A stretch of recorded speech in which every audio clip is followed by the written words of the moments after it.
पूर्वांचल विजय का गाजीपुर मार्ग, मुस्लिम वोट के फाटक पर समाजवाद।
और तब बहुत ज़्यादा शॉकिंग है कि मुख्तार अंसारी ने खुद कहा कि उसको जहर दिया जा रहा है। पूर्वांचल विजय का मोहम्मदाबाद मार्ग, मुस्लिम वोट के फाटक पर समाजवाद। क्या मुख्तार अंसारी के मौत के पीछे कोई साजिश थी या नेचुरल डेथ? इन सवालों के जवाब के लिए न्यायिक जांच हो रही है, लेकिन इन सब के बीच मुख्तार अंसारी की मौत पर जारी चर्चा सियासत की दिशा बदलने लगी है। आज अखिलेश यादव ने गाजीपुर में मुख्तार अंसारी के परिवार से मुलाकात की, मुख्तार अंसारी को श्रद्धांजलि दी। इस दौरान बीजेपी सरकार को घेरते हुए अखिलेश यादव ने जो बयान दिया, उस पर सियासी तपिश और ज्यादा बढ़ गई।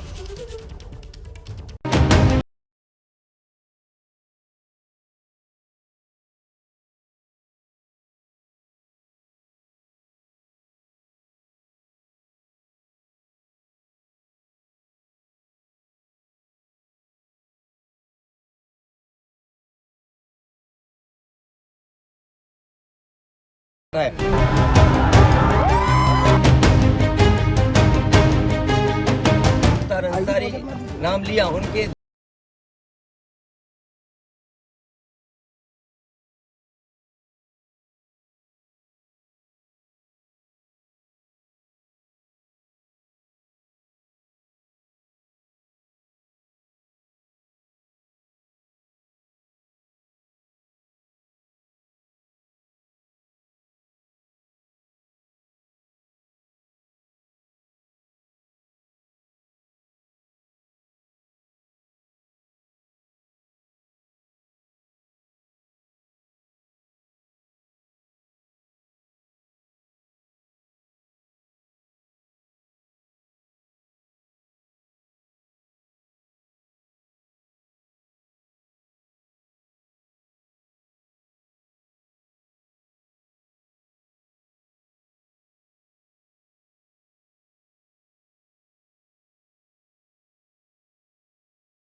पहुंच गया।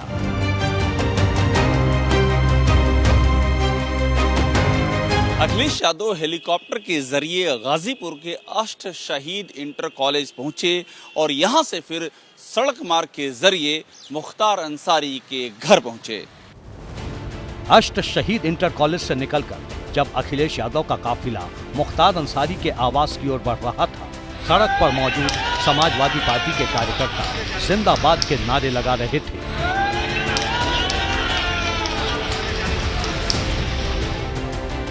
अंसारी फैमिली के आवास पर अखिलेश यादव ने अफजाल अंसारी, मुख्तार अंसारी के बेटे उमर अंसारी, मन्नू अंसारी समेत परिवार के दूसरे सदस्यों से बातचीत की। मुख्तार अंसारी को श्रद्धांजलि दी, फिर कहती वो बात जिस पर अब सियासी घमासान मचा है। क्या हम ये स्वीकार कर लेंगे कि नेचुरल डेथ थी? क्या आम जनमानस में ये भावना नहीं है कि कुछ सरकार छिपा रही है? और रशिया में क्या एक लीडर ऑपोजिशन को जहर देके नहीं मारा गया? रशिया में नहीं मारा गया क्या? कितने लोगों की जान चली गई? रशिया में अभी लीडर ऑपोजिशन को इसी तरह जेल में रख करके, और जेल में नहीं जहर दे दिया गया। आप सोचो, भारत सरकार पे आरोप लगा कि आप हमारे देश में हत्या करा रहे हो। क्या कनाडा के प्राइम मिनिस्टर ने भारत पर आरोप नहीं लगाया? क्या अमेरिका में आपने जिसको सुपारी दी थी वो नहीं पकड़ा गया? यानी मुख्तार अंसारी के बहाने अखिलेश यादव ने यूपी की योगी सरकार से लेकर केंद्र की मोदी सरकार को सवालों के कटघरे में खड़ा कर दिया। तो मुख्तार अंसारी के बहाने कनाडा और अमेरिका की सरकार की ओर से भारत पर लगाए गए सुपारी किलिंग के आरोपों को भी चर्चा के केंद्र में ला दिया, जिस पर अब बीजेपी आक्रामक है। अखिलेश यादव क्या है कि हमेशा तुष्टीकरण की राजनीति करते हैं। आप बताइए, जब कल्याण सिंह जी इस उत्तर प्रदेश के मुख्यमंत्री रहे, स्वर्ग सिधारे, आप वहां पर जाने की तो जो है जहमत नहीं जुटाए। आप जो है किसी के जीवन को भी राजनीति से जोड़ करके अगर चलते हैं तो इससे बड़ी जो है घृणित कार्य कुछ नहीं हो सकता। बीजेपी का संदेश बिल्कुल साफ है।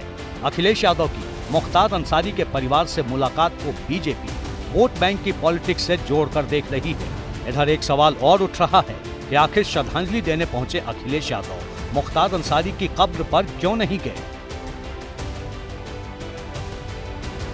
दरअसल ऐसी चर्चा थी कि अखिलेश यादव मुख्तार अंसारी के परिवार से मुलाकात करने के बाद उसकी कब्र पर भी जाएंगे, मगर अखिलेश यादव परिवार से मुलाकात करने के बाद वापस लौट गए। फिलहाल मुख्तार अंसारी के परिवार से अखिलेश यादव की मुलाकात के बाद ये चर्चा तेज हो गई है कि क्या इस मुलाकात का असर पूर्वांचल के धार्मिक समीकरणों पर भी होगा। कहते हैं सियासत में कुछ भी यूं ही नहीं होता, हर बात हर एक मुलाकात के मायने होते हैं। गाजीपुर में अखिलेश यादव ने मुख्तार अंसारी के परिवार से मुलाकात की तो मुस्लिम वोट बैंक की गोलबंदी की चर्चा तेज हो गई। माना जा रहा है मुख्तार अंसारी के बहाने अखिलेश यादव यह संदेश देना चाहते हैं कि सिर्फ समाजवादी पार्टी को मुस्लिम समाज की फिक्र है। इधर बीजेपी ने अखिलेश यादव पर तुष्टीकरण की राजनीति करने का आरोप लगाकर अपने हमले तेज कर दिए। जेल में मुख्तार अंसारी की मौत हो, जो घटना हुई है वो शॉकिंग थी सबके लिए, पूरे परिवार के लिए और आम जनता के लिए। मुख्तार अंसारी ने खुद कहा कि उसको जहर दिया जा रहा है। या अतीक अहमद पर कानूनी एक्शन। इलाहाबाद जैसा महानगर जहां हमारा हाई कोर्ट है, तो वहां पर इस तरीके से शूटिंग हो रही हो, दिन दहाड़े गोलियां चल रही हो, बम चल रहे हो, धुआं उड़ते हुए देख रहे हो, और आखिरकार पुलिस क्या कर रही है उत्तर प्रदेश में? या फिर गैंगस्टर एक्ट का आरोपी समाजवादी पार्टी का नेता इरफान सोलंकी। अखिलेश यादव इन सब के पक्ष में आवाज उठाते रहे हैं, भले ही ये तीनों ही चेहरे किसी न किसी केस में दोषी या फिर आरोपी क्यों न हो। सवाल है, क्या मुस्लिम वोट के लिए अखिलेश यादव ने मुख्तार फैमिली से मुलाकात की? क्या मुख्तार फैमिली से मुलाकात का असर पूर्वांचल के वोट समीकरण पर पड़ेगा? क्या जेल में मुख्तार अंसारी की मौत पूर्वांचल में बड़ा असर डालेगी? इन सवालों का जवाब जानना है तो आपको पूर्वांचल के जातीय और धार्मिक समीकरण को समझना होगा। लेकिन उससे पहले समझिए अंसारी परिवार से अखिलेश यादव का नाता कितना पुराना है। अखिलेश यादव ने लोकसभा चुनाव में मुख्तार अंसारी के भाई अफजाल अंसारी को गाजीपुर से टिकट दिया है। 2022 के विधानसभा चुनाव में अखिलेश यादव ने अंसारी परिवार का सपा में स्वागत किया। 2022 में मुख्तार अंसारी के भाई सिबकतुल्ला अंसारी के बेटे शोएब अंसारी को भी टिकट दिया। 2022 में शोएब अंसारी ने मोहम्मदाबाद विधानसभा सीट से चुनाव जीता। यही नहीं, मुलायम सिंह यादव के जमाने में भी समाजवादी पार्टी और अंसारी परिवार में रिश्ता रहा है, लेकिन केवल यही वजह नहीं है कि अखिलेश यादव मुख्तार अंसारी के परिवार से मिलने पहुंचे, बल्कि इसके पीछे एक बड़ी वजह है और वो है पूर्वांचल का सियासी ताना बाना। दरअसल पूर्वांचल के 8 जिलों में मुस्लिम आबादी निर्णायक भूमिका में है और यूपी में बीजेपी की रणनीति पसमानदा समुदाय को अपने साथ जोड़ने की है। इस पसमानदा समाज में बड़ी हिस्सेदारी उस अंसारी समाज की है जिसका हिस्सा मुख्तार अंसारी का परिवार भी है। पूर्वांचल में सबसे ज्यादा सिद्धार्थनगर में 29% मुस्लिम आबादी है संत कबीर नगर में 24%, मऊ में 19%, महाराजगंज में 17%, कुशीनगर में 17%, आजमगढ़ में 16%, बस्ती और वाराणसी में 15% मुस्लिम आबादी है। यूं तो अंसारी परिवार का असर गाजीपुर, मऊ और आसपास के कई जिलों तक है, लेकिन जिस तरीके से मुख्तार अंसारी की मौत जेल में हुई, उसका मैसेज मुस्लिम समाज में कहीं न कहीं बीजेपी के खिलाफ गया है और अखिलेश यादव इसी का फायदा उठाना चाहते हैं। पूर्वांचल के 21 जिलों में 26 लोकसभा सीटें हैं। इनमें से 10 सीटों पर मुस्लिम मतदाता निर्णायक भूमिका में है। हालांकि पिछले 2 लोकसभा चुनाव में समाजवादी पार्टी पूर्वांचल में सिर्फ 1 सीट पर ही जीत हासिल कर सकी है। ऐसे में अब अखिलेश यादव और समाजवादी पार्टी की रणनीति मुख्तार अंसारी को मुद्दा बनाकर पूर्वांचल में जीत का रास्ता तैयार करने की है। सोशल मीडिया का जमाना है, आज वो तमाम स्टोरीज वहाँ पर हैं कि किस तरीके से परिवार ने लोगों के बीच काम किया, उनके दुख दर्द में शामिल रहे। लोकतंत्र में जो जनता का दुख दर्द नहीं बांटता, दुख दर्द में नहीं खड़ा होता, उसके साथ जनता भी नहीं खड़ी होती है। और वो जिस दिन खबर सुनी लोगों ने और आज तक जिस तरीके से परिवार से लोग जुड़ रहे हैं, ये बताता है कि परिवार के लोग जनता के बीच में रह करके उनके दुख दर्द को समझते हैं। हालांकि मुख्तार परिवार से सहानुभूति रखने वाले और मुख्तार के नाम के आश्रय मुस्लिम वर्ग को संदेश देने वाले अखिलेश यादव अकेले नहीं हैं। हैदराबादी भाईजान असदुद्दीन ओवैसी पहले से ही मुख्तार की मौत का मुद्दा उठा रहे हैं। इतना बड़ा वाकया हुआ है, जुडिशियल कस्टडी में उनकी मौत हुई है और यहाँ की प्रदेश सरकार उसकी जिम्मेदार है। गाजीपुर, घोसी, आजमगढ़ और लालगंज ये वो लोकसभा सीटें हैं जहां अंसारी परिवार सियासी असर रखता है। असदुद्दीन ओवैसी और अखिलेश यादव दोनों को उम्मीद है कि मुख्तार अंसारी के नाम पर इन सीटों पर मुस्लिम मतदाता उनके साथ आ सकते हैं, जबकि बीजेपी का दावा है कि ऐसा बिल्कुल नहीं होने वाला। भाजपा को तो फायदा ही फायदा है, चारों तरफ कमल खिल रहा है। लालगंज में भी कमल खिल रहा है, आजमगढ़ में भी कमल खिल रहा है, गाजीपुर में भी कमल खिल रहा है। कमल की याद ही है, मोदी जी की याद ही है। दरअसल पिछले 2 लोकसभा चुनाव यानी 2014 और 2019 में पूर्वांचल में बीजेपी की पकड़ बेहद मजबूत नजर आई है। 2014 में बीजेपी ने यहां 26 में से 23 सीटें जीती थी और 2019 में ये आंकड़ा 19 सीटों का रहा। बीजेपी को यकीन है कि पूर्वांचल के नतीजे इस बार भी उसी के पक्ष में होंगे, लेकिन मुख्तार अंसारी की मौत का मुद्दा कितना असर डालेगा भी या नहीं, ये अभी से तय करना मुश्किल है। यूपी में मुख्तार अंसारी की मौत पर सियासत रफ्तार पकड़ रही है, तो दिल्ली में अरविंद केजरीवाल की गिरफ्तारी पर आम आदमी पार्टी और बीजेपी आमने सामने है। आम आदमी पार्टी के नेताओं और कार्यकर्ताओं ने दिल्ली के जंतर मंतर पर सामूहिक उपवास किया। आम आदमी पार्टी का आरोप है कि बीजेपी के इशारे पर जांच एजेंसियां आम आदमी पार्टी को निशाना बना रही हैं। वहीं बीजेपी ने शराब से शीश महल अभियान के जरिए आम आदमी पार्टी पर चुभने वाले वार किए हैं।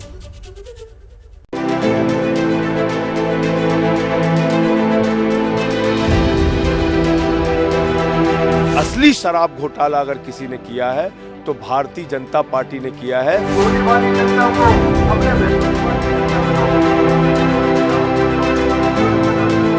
दिल्ली को लूटने का काम उन्होंने किया है, वो दिल्ली की जनता से माफी मांगे और प्रायश्चित करें।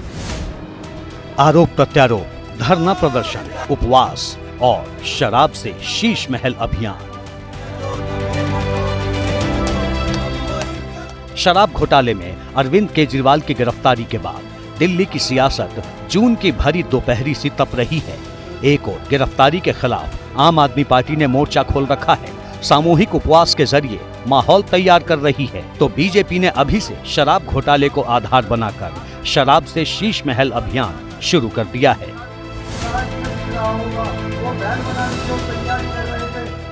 यानी अब शराब घोटाले पर बीजेपी बनाम आम आदमी पार्टी की सियासी लड़ाई बयानबाजी से निकलकर उपवास तक पहुंच गई है।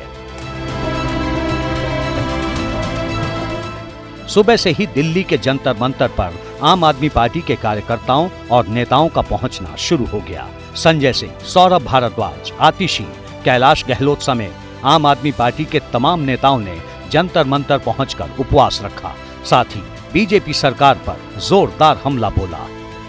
भारतीय जनता पार्टी की ईडी और सीबीआई पिछले 2 साल में 1 रुपए का भी भ्रष्टाचार का पैसा आम आदमी पार्टी के किसी नेता के पास दिखा नहीं पाए हैं। भारतीय जनता पार्टी को 55 करोड़ रुपए का चंदा है। 17 दिन हो गए हैं उस बात को, अभी तक कोई रेड क्यों नहीं हुई? अभी तक भारतीय जनता पार्टी के नेता समन क्यों नहीं हुए? हालांकि अरविंद केजरीवाल की पत्नी सुनीता केजरीवाल जंतर मंतर नहीं पहुंची। आम आदमी पार्टी का दावा है कि सुनीता केजरीवाल ने घर पर रहकर ही उपवास किया। एक दावा ये भी है कि अरविंद केजरीवाल के समर्थन में सिर्फ दिल्ली ही नहीं बल्कि देश भर के अलग अलग राज्यों के साथ विदेशों में भी लोगों ने उपवास रखा। दरअसल उपवास के बहाने आम आदमी पार्टी संदेश देना चाहती है कि लोग केजरीवाल के समर्थन में हैं और केजरीवाल पर की जा रही कानूनी कार्रवाई साजिश के तहत हो रही है। इस बीच हाल ही में शराब घोटाला केस में बेल पर जेल से बाहर आए संजय सिंह ने बड़ा बयान दिया है। अरविंद केजरीवाल ईमानदार थे, ईमानदार हैं, ईमानदार रहेंगे। मतलब अरविंद केजरीवाल दिल्ली के मुख्यमंत्री पद पर बने रहेंगे। इधर केजरीवाल के खिलाफ बीजेपी ने भी अभियान छेड़ दिया है। दिल्ली के जंतर मंतर, जहां आम आदमी पार्टी के कार्यकर्ता और नेता उपवास कर रहे हैं, वहां से कुछ ही दूरी पर कनॉट प्लेस से बीजेपी ने शराब से शीश महल अभियान की शुरुआत की। अभियान में दिल्ली में बीजेपी के प्रदेश अध्यक्ष वीरेंद्र सचदेवा, बीजेपी नेता संजय मयूख के अलावा कई नेता शामिल हुए। बीजेपी का दावा है कि अरविंद केजरीवाल के नेतृत्व में ही शराब घोटाले को अंजाम दिया गया। दिल्ली के मुख्यमंत्री चोरी, लूट और भ्रष्टाचार में लिप्त हैं। शराब से लेकर शीश महल तक का सफर ये भ्रष्टाचार की कहानी है जो अरविंद केजरीवाल के पूरे चरित्र को दिखाती है, आम आदमी पार्टी के चरित्र को दिखाती है कि कैसे संजय सिंह जी बड़े बड़े तगमे लेकर घूम रहे हैं, वो न्यायालय क्यों नहीं जाते हैं? वो बेल पर है साहब, बेल पर हैं। उनको घोटाले से हटाया नहीं गया है, वो अभियुक्त में हैं। दिल्ली के शराब घोटाले पर आम आदमी पार्टी और बीजेपी के अपने अपने दावे हैं। दोनों पार्टियों के नेता अपने अपने मंच से तर्कों के तीर चला रहे हैं और बीच में विवादों की नदी बह रही है।